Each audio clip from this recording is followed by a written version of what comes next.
And now let's talk about Ring of Honor, Death Before Dishonor, the upcoming pay-per-view on June 19th, and that one is going to be on in Toronto, Ontario. You can of course get that on Go Fight Live, I believe, the internet pay-per-view, and indeed the last pay-per-view of course was great online, and I think they did a fantastic job. But some of the matches coming up are built off storylines that we've talked about. I mean, a lot of storylines still running, and indeed let's go through the card as it appears so far. I mean, we have the second annual Toronto Gauntlet. It's Colt Cabana versus Steve Corino versus Eddie Edwards versus Roderick Strong versus Daivari versus Question Mark. Now that's a lot of guys in a mix there that could do a lot of good things. Yeah, I think this will be a good one. Shame Roddy's got to push back down to the TV title kind of division, if you want to call it that. But yeah, I think Eddie Edwards will retain here on this. If the belt's on the line, I'm sure for this one. Yeah. This Toronto Gauntlet, not mentioned, but it's quite tricky for us to catch Ring of Honor, so we try and keep up to it as best as possible. But I mean, this Toronto Gauntlet, it sounds like a stipulation that it doesn't really mean too much. I think I'm sure there's things to happen going forward on HD Net.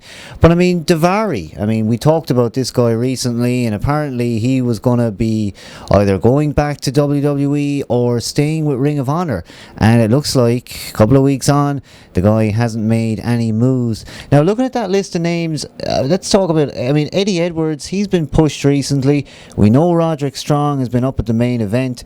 Colt Cabana, he's been there, and Corino as well. But I'm going to nail down a prediction and say that Roderick Strong is going to go over.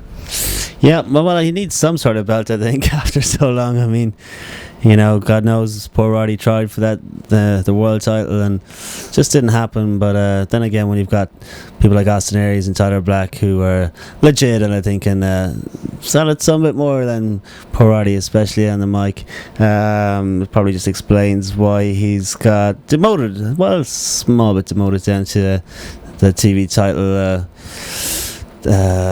league, I suppose, or whatever you want to call it. But I'll go with Eddie Edwards on this one.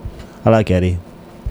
Yeah, Death Before Dishonor, the grudge match. King and Titus are barred from ringside as Austin Aries takes on Delirious. Now, I think Austin Aries is a great competitor, great performer, and it's cliche, but that's really, I think, as high as I can put him over.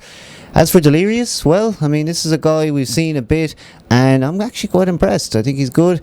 But these two guys together, it seems like mid-card territory. At least it is so far listed on that card as such. But I suppose I wasn't expecting it to be any further. But I would like to see Austin Aries back in the main event. And I know that Tyler Black seems cemented there right now. And maybe at some point we'll have Roderick coming back. But we'll talk more about the title match later. I suppose a quick prediction. I'd like to see Austin Aries go over. Yeah, me too. I don't like Delirious, I have to say. I just don't.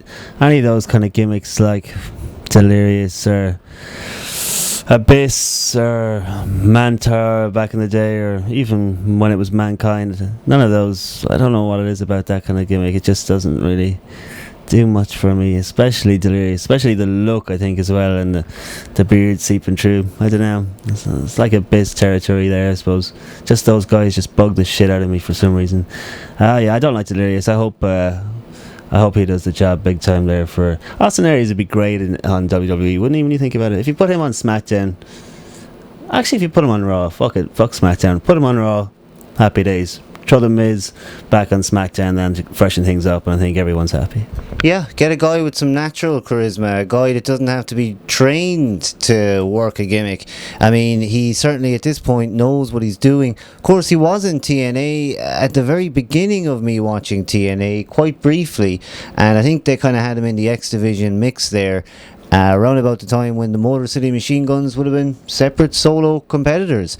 So that was a while back, but I'm not sure. I think he was released for something. But yeah, he's a guy who certainly should go further. Again, I'm sure a lot of these guys have had their trials with the E, as it were. But will they ever get any further? I suppose it's hard to say.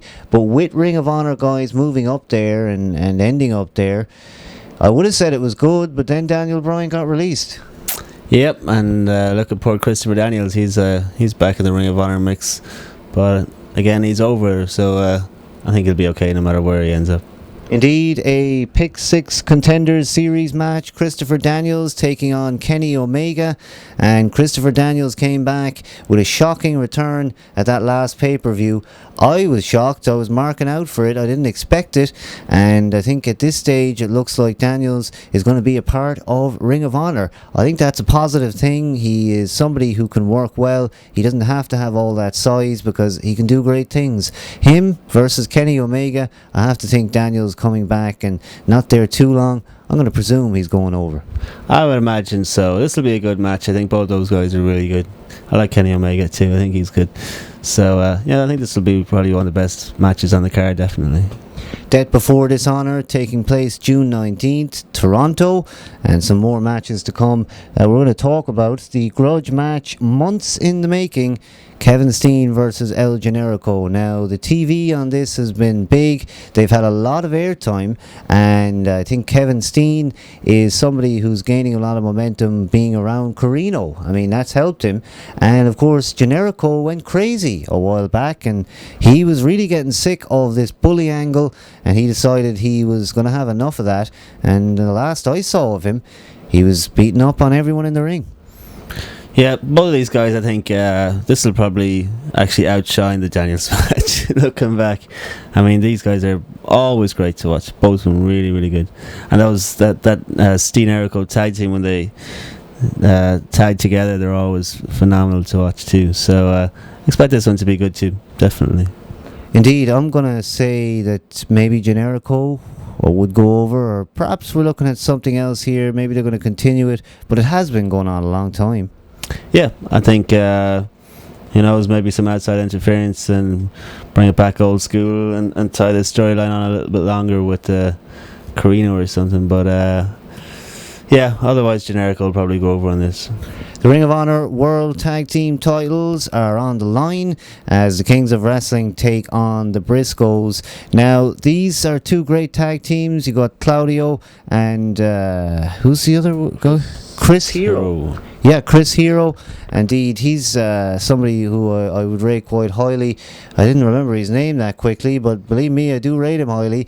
And also the Briscoes, who really, they have that kind of North Kakalaki, as they say themselves, vibe to them. And I think fresh characters, fresh guys that can work very well. I saw that match on the last pay-per-view, and wow, I mean, I'd had so many hours of wrestling, I was bound to maybe not be concentrating as much, but to the contrary to a WWE pay-per-view, I found myself still able to watch and take in what was going on, even at that late stage, and I think everyone put that match over. Fans were chanting Match of the Year that night. Yeah, I think even on some early reports of match of the year, that one seems to constantly pop up, and a lot of people really putting those two tag teams over, and why not? Because they're both great, and I think more of that stuff in WWE would be good, but I suppose we'll just have to put up with their Hart Dynasty for now and the Usos, unfortunately. Will there be a change of tag team titles? I'm not too sure myself. Well, never say never, but I think you're looking at retained territory here. I don't see the titles changing.